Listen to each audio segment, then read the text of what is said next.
Друзья, вот мы и на речке. И как видим, лед еще стоит. Значит, нам можно еще порыбачить. Да здравствует последний лед сезона 2019-2020. Ура, ура, ура. Пробурил первые 10, я думал 10. Сейчас посчитал на обратном пути. 9 лунок. Бурюсь по старым лункам. Я уже здесь был. Где-то, наверное, недели 3 назад, может быть, не знаю. Ну, короче, где я падал. Вот это на том месте. Как мы помним, поклевки тогда были вот там вот. Сейчас первым делом насадил на крупную блесенку червячка. Сверху нимфа. И ничего лишнего. Первым делом я буквально по 2-3 заброса пройдусь по всем лункам с включенной камерой, дабы посмотреть активность. Бывает, что и сразу такая активность, что поклевки с первых лунок. Буквально вот раз, два, три. Все, нет, здесь никого, здесь мелко. Вон такая, друзья, нимфа от Сашки Мазая. Комарик такой, красненький комарик с зеленышкими крылышками и с оранжевыми отростками на попке. И вот такая вот блесенка с червячком. Ловил и на блесну, ловил и на эту нимфу, как бы они рабочие. Если хариус активный, если хариус присутствует, то хапнет по-любому. Сейчас для начала пройдусь, просто быстренько пройдусь по лункам. Эти 9 лунок, ну а потом уже выключу камеру, если ничего не будет. И буду более подробно изучать эти лунки с помощью... О, вот, это что было? Это, друзья, нет, блин, зацеп. Поклевка и зацеп. Вон. Вот такой вот васек первый клюнул. Клюнул на червя. Червя откусил. Ну что, васечек? А, червя не надо. А, ты первый, но ты хороший. Клюнул жадно, это уже радует. Первых не отпускают, но такой васек нам не нужен. Откусил червя. Ударил сразу, это радует.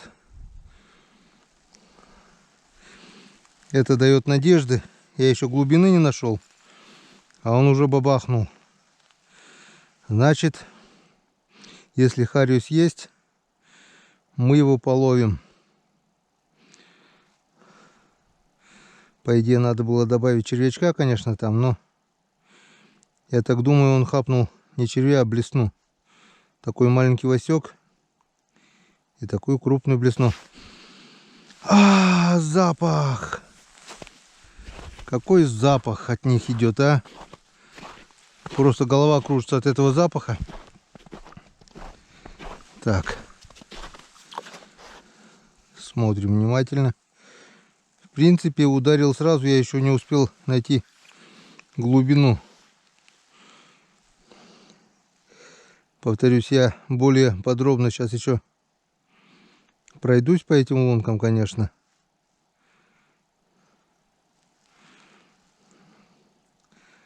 Пока так. На смелого. Проба на смелого. Одного смелого васюнчика мы уже видели. Это уже радует. Это не может не радовать. Значит, есть надежда на клев. Если мы найдем хариуса, значит, мы его поймаем. На улице тепло. Сверху дует ветер. Но здесь снизу его не чувствуется. Он выглядывает даже солнышко. Весна, друзья, весна. Самое лучшее время года. Самое мое любимое время года. Я просто балдею. Так. А вот где-то здесь я и ловил тогда хариуса. Сколько? 2 или 3 штуки. А где-то здесь я поймал примерно. Или здесь. Или здесь. Не помню уже. Но где-то здесь. Хариус был.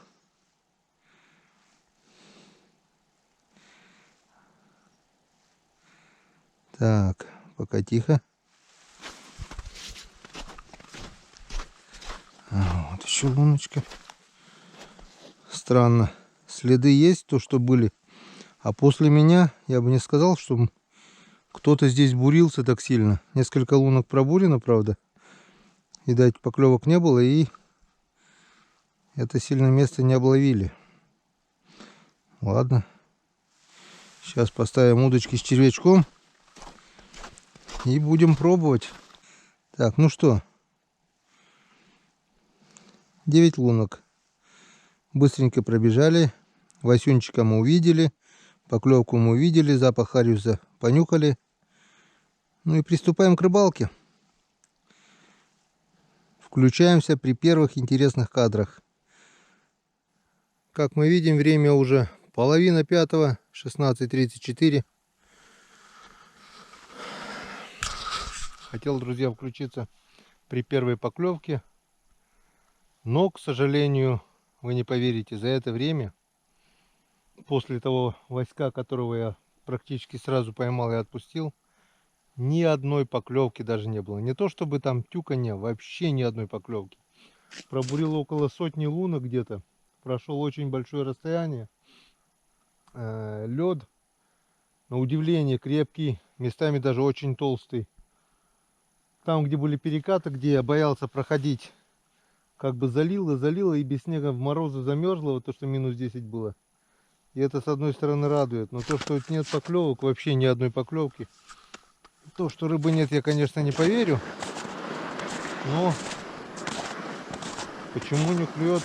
Почему не клюет? Эту зиму, всю зиму не клюет. Хочу, друзья, показать вам, какой толщины лед.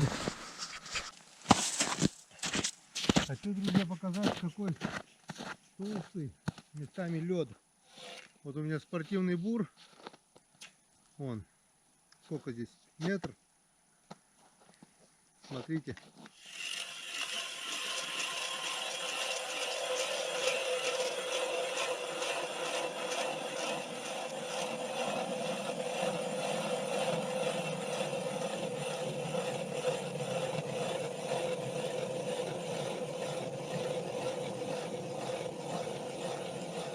И он весь сухой.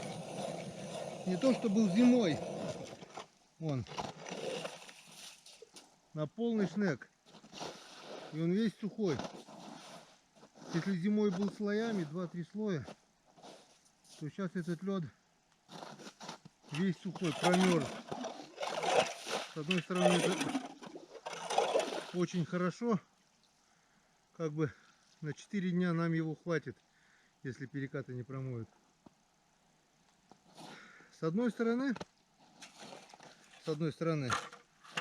как бы я не переживаю, что не клюет, потому что если бы я сегодня наловил рыбы, то ее пришлось бы чистить. Чистить, если не почистил, она бы испортилась, потому что тепло на улице, около 0. А так я приготовил лунки, сегодня набурил, завтра набурю, а послезавтра и на 4-й день, пожалуйста, пусть клюет. Как бы я поймал и положил в садок. Я буду думать так. Там, подо льдом, она лучше сохранится. И то, что сегодня не клюет, я нисколечко не расстраиваюсь. Пусть не клюет. Я приготовлю лунки и подожду. Я подожду, когда начнет он ловиться. Если на этот раз он будет капризничать, мы еще раз приедем. Пока лед стоит, мы будем пробовать. Не поверю я, что нет здесь на этой реке хариуса, и не поверю, что он не ловится. До последнего буду проверять, до последнего буду ловить. Как-то вот так. Но теперь точно выключаемся. И теперь точно до первой поклевки. Хотя времени осталось буквально уже час-полтора, может быть. Потом надо будет выдвигаться в сторону избы. И так далеко уже потопал. Продолжаем бурить.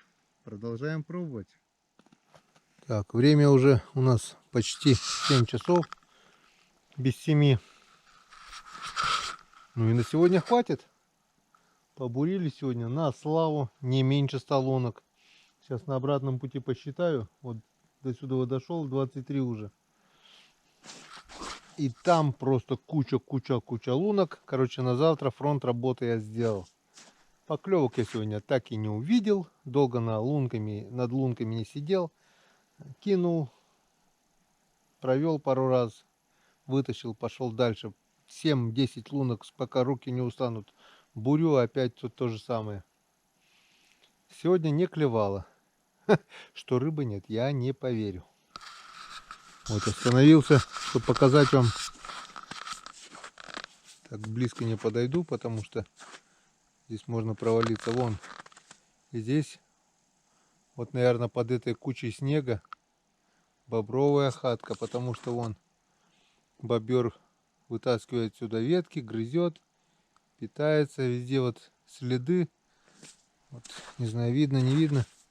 Вон по снегу, он сверху, с той стороны пришел, здесь спустился. Ну, короче, живет здесь бобер. Бобер, следы бобра я уже тогда вам показывал. Ниже там. Вон с березы что сделали. Сейчас покажу с березы еще. Что я включился? Хочу просто запечатлеть, какое состояние реки сейчас и какое оно будет через 4. Ну, уже через 3 дня. Как изменится река. Вот специально включился сейчас, чтобы показать. Особых промоин пока нет.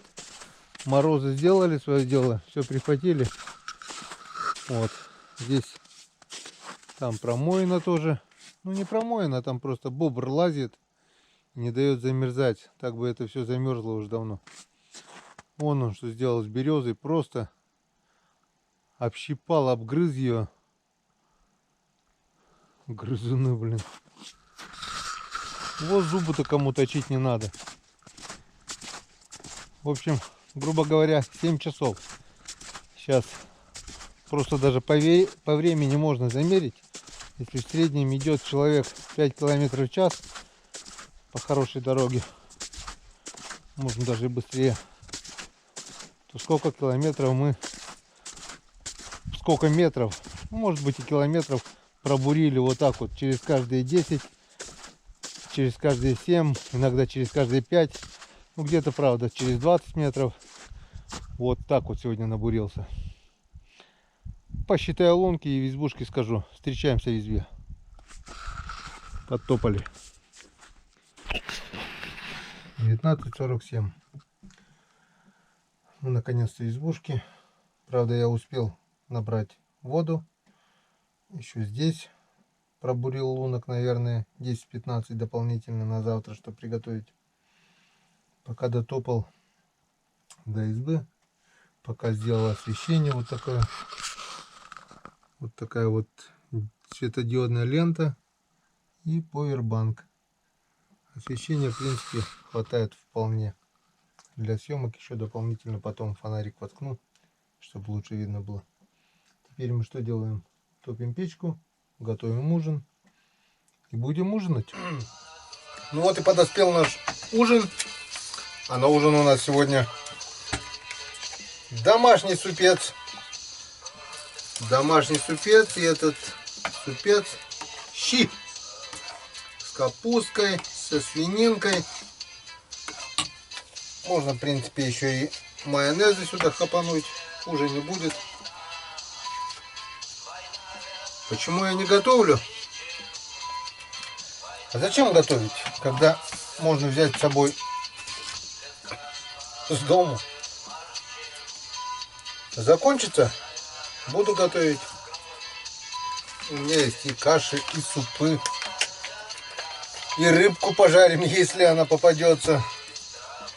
Только что-то, как сегодня, если будет ловиться, то мы навряд ли будем рыбу готовить. Ну ничего страшного. Мы сюда приехали не за рыбой. Я уже говорил неоднократно, мы сюда приехали на рыбалку. Я бы даже вот просто так вот мог сюда приехать, чтобы побыть на природе. просто так, может быть, конечно, не приехал. Все-таки рыбалка была, лунки бурили, рыбу пытались поймать.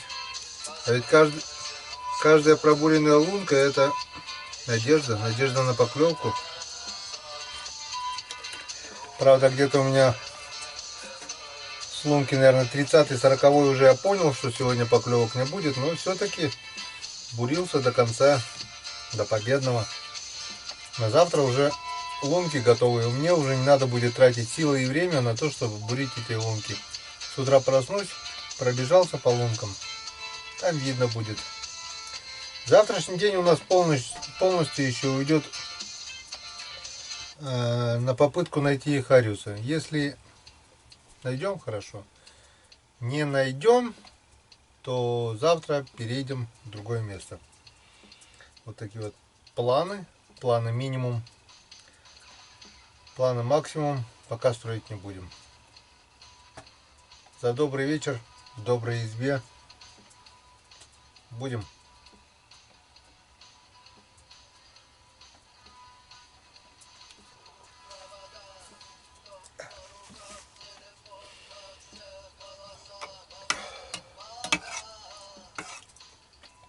Ядреный.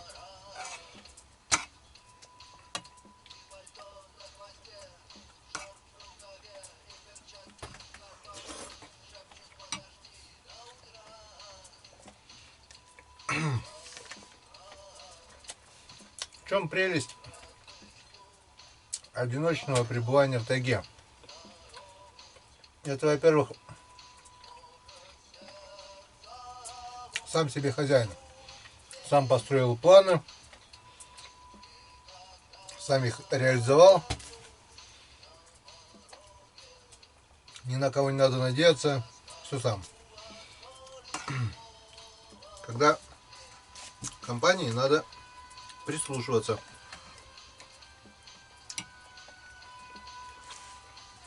Советоваться. Бывают и разногласия. Я вот, допустим, считаю так, кто-то считает по-другому. Но обязательно надо приходить к среднему.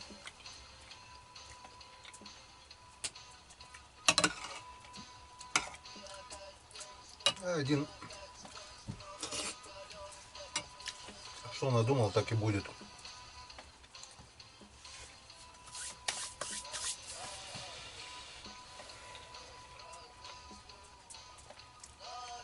Если честно, я думал, будет река похуже. Но лед есть, и это хорошо. Значит, мы еще порыбачим. Устать? Да, сегодня устал. Не выспался. Мало очень спал. Так что сегодня долго болтать не будем. Еще чашечку. Ну, может быть, две. Не больше. Вон, спальный мешок постелил уже. Печка раскочегарилась. В избе становится уже жарко.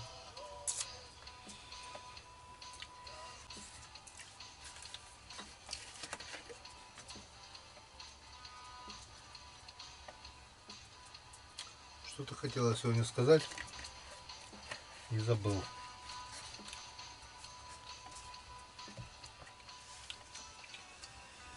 Вспомнил, о чем я хотел сказать сегодня.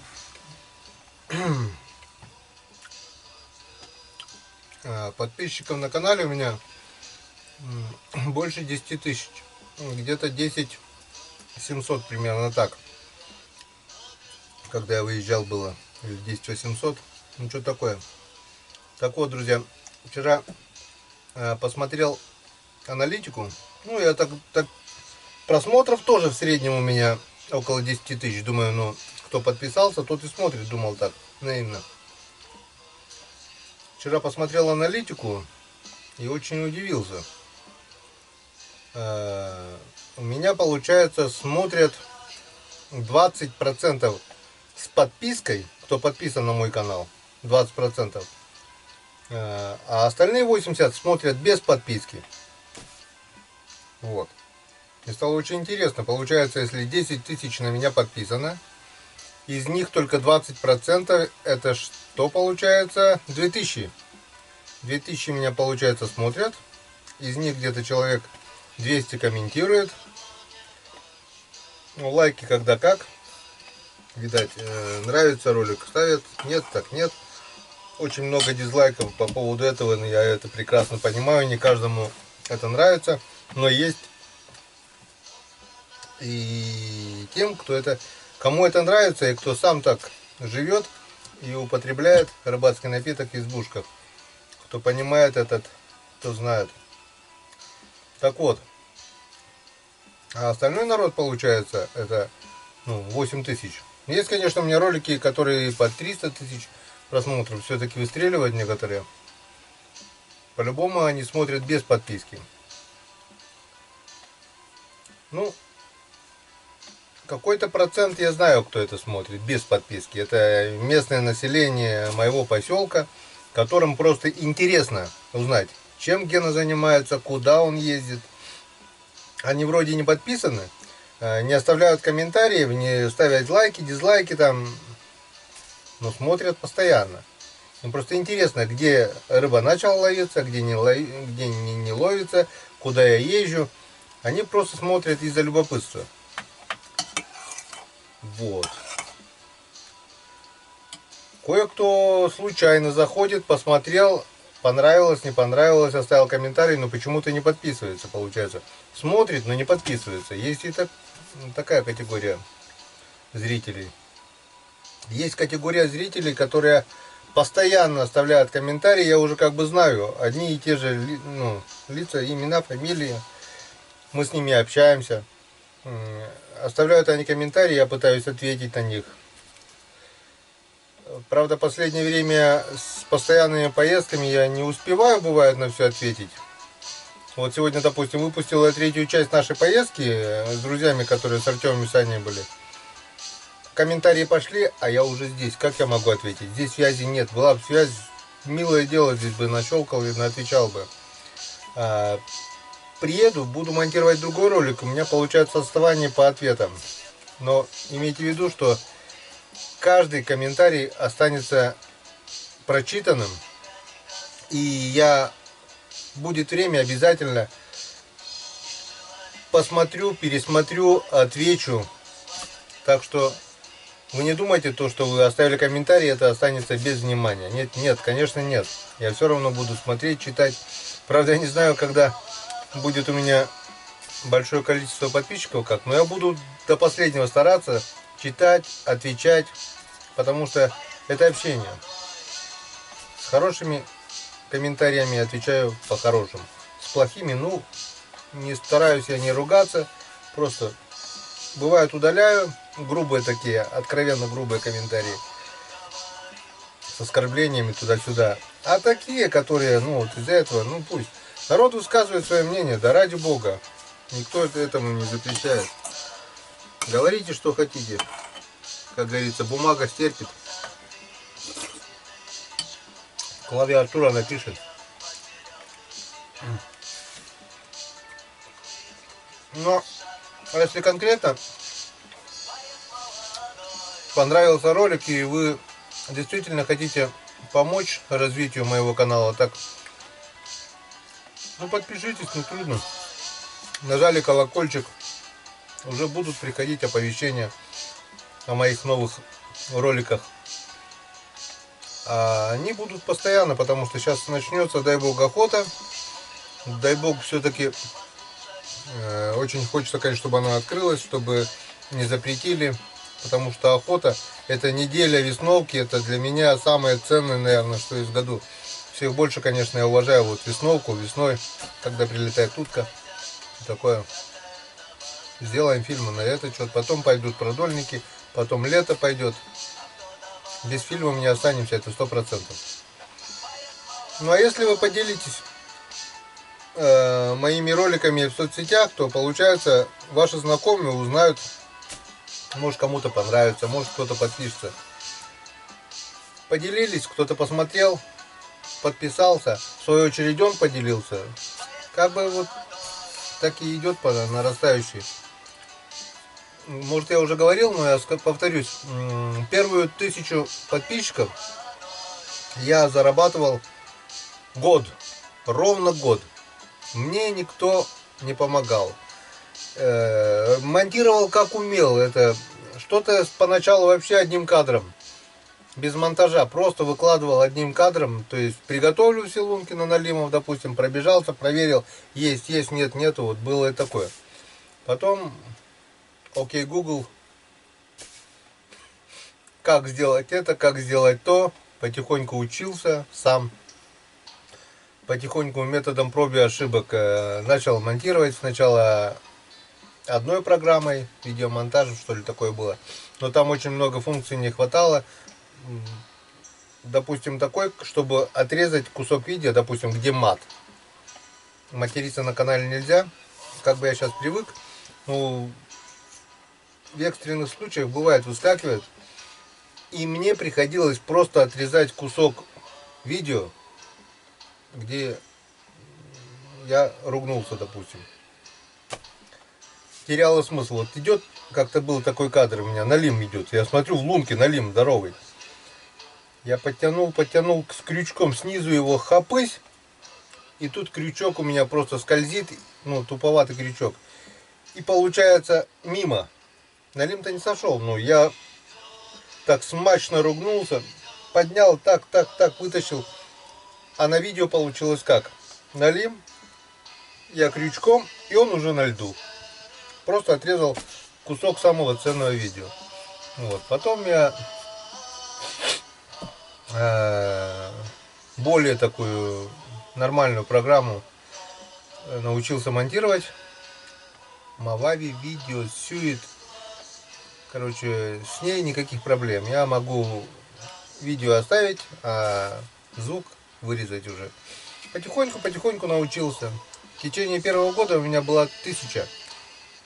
Никто из популярных каналов не рекомендовал меня никогда свои, да я не просил никогда. Не то чтобы я просил, чтобы они дали мне рекомендацию или еще что-нибудь. Просто я пытался с ними наладить общение. Пытался с ними общаться. То есть смотрел их ролики, даю всегда комментарии. В лучшем случае они поставят знак «нравится».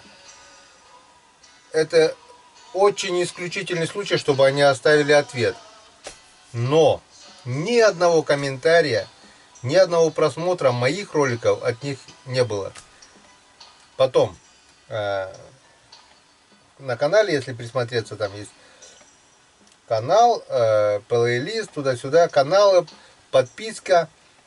И о канале там, графа такая подписка. То есть, нажимая на эту графу канала, если, конечно, человек не скрыл эти подписки, мы видим, на какие каналы он подписался. Так, у них у всех просто закрыты подписки.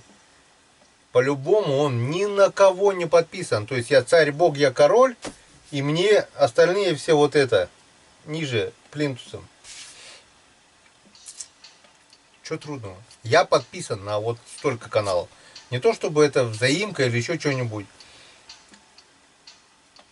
Просто мне оставляют комментарии, вот, заходи в гости на мой канал, туда-сюда, будем дружить с каналом. Почему бы нет? Почему и не дружить с тем каналом, у кого, допустим, 50 подписчиков, 100 подписчиков, там 300? Не у каждого получается так, чтобы там сразу 10, 20, 30 тысяч подписчиков. Я сам таким был, я начинал с нуля, я отлично знаю. Я подписываюсь на всех. И подписки у меня открыты. То есть человек может зайти и посмотреть, на кого я подписан.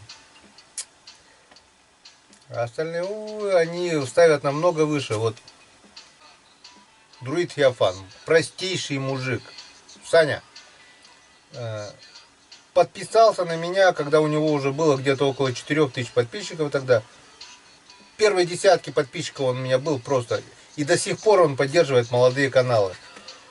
Вот так вот надо. Я тоже как бы подписываюсь. Мне, как говорится, не западло подписаться на молодой интересный канал, там ну, нормальный контент ребята снимают, да, им развиваться, они, конечно, будут в будущем достигнут своих высот, конечно, но это надо время, не все сразу делается. Я вам говорю, первую 1000 я год собирал, когда исполнилось 2 года, было у меня 1004, наверное, то есть получается за первый год 1000, за второй год 3000. Но сейчас вот более-менее дело сдвинулось с мертвой точки, пошло, потихонечку пошло, все-таки 3-й год уже моему каналу. Благодаря вам, мои друзья, благодаря вашим комментариям, благодаря вашим лайкам, огромное за это вам спасибо, друзья. Надо поддерживать друг друга. Я до того, как создать канал, также ездил, также снимал. Просто это было все для домашнего видео. Просто короткие ролики снимаю и в компьютер. Снимаю и в компьютер. Рыба пошла клевать. Я стульчик, мыльницу, фотоаппарат цифровой поставил, как дергаю. Потом мне самому было интересно, я смотрел. К сожалению, детки мои уничтожили мой компьютер. Сгорела, жесткий диск сгорел. И вся цифра, которая была заснята за лет 5-6, наверное, просто все пропало, все исчезло. Вот. Теперь, если что, в ютубе будет, оно как облако получается. Если не пропадет YouTube, не пропадут мои ролики, если, конечно, никто не украдет мой канал. Бывает такое. Надеюсь, такого не будет. Я вообще категорически все ссылки обхожу стороной. Сколько предложений о покупке каналов я сразу удаляю, даже не рассматриваю. Как можно продать свой канал? Это детище. Это сделано вот этими руками, вот этими ногами, это вот этой головой, с помощью вас, и просто взять и продать. Да мне хоть сейчас, честное слово, скажут $1000, да какой 1000? $1 000 000 скажут, дай, продай канал, я никогда не продам. Потому что не в деньгах счастье. Деньги, конечно, нужны, да. Рано или поздно этот канал будет приносить доход, но в первую очередь это все-таки достижение. Достижение своим трудом, общение с вами, как бы это продать уже нельзя. Ни за какие деньги. Я надеюсь, вы меня поняли, о чем я хотел сказать.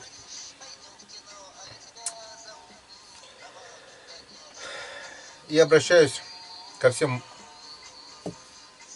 крутым блогерам. Будьте проще. Вы, если там несколько десятков тысяч подписчиков имеете, это не значит, что не надо общаться с теми, которые несколько десятков всего имеют. Общайтесь, дружите. Все-таки что мы делаем, это мы делаем для зрителя. А вы устроили какую-то, получается, соревнование. У кого больше подписчиков, кто круче. Не надо. Все, что мы делаем, это мы делаем для зрителя. Если интересен канал, зритель смотрит. Ну, не интересен, ну, я не знаю. Просто чем больше у людей подписчиков, вот еще раз скажу, были такие каналы, пока у них было, скажем, десяток-два подписчиков всего, мы общались, переписывались ВКонтакте, поздравляли друг друга с днем рождения в Одноклассниках. Как серебряную кнопку получил, все. Даже близко, нигде, ничего. Ну и ладно, Бог им судья. Я надеюсь, таким не буду. Да не надеюсь, я точно таким не буду. Буду стараться. Буду стараться отвечать на каждый ваш комментарий, сколько бы вас не было. Ну а пока завершаем наш сегодняшний ужин. Сегодняшний ролик у нас получился только болтовня. Болтали с утра, болтали днем, болтаем вечером. Ну а чё? Чё ж делать, если рыба-то не клюет? Остается только болтать. Давайте маханем третью чарочку. Печка сейчас немного остынет, просто я уже открыл двери, уже просто жарко. И как немножко температура так устаканится, ляжем спать. Завтра с утра подъем. Доброе утро начнем с доброй яичницы. И пойдем потопаем на речку. Потому что на буксировщике я до речки не доеду. Очень тяжелый, крутой спуск. У меня нет тормозов. Хватит мне прошлогоднего раза, когда я кувыркнулся на буксировщике. Повредил себе ногу. Я лучше пешком похожу. Доброй ночи и до свидания.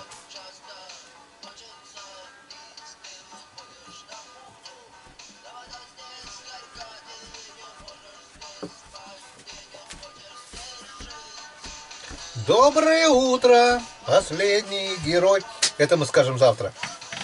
Всем, друзья, пока.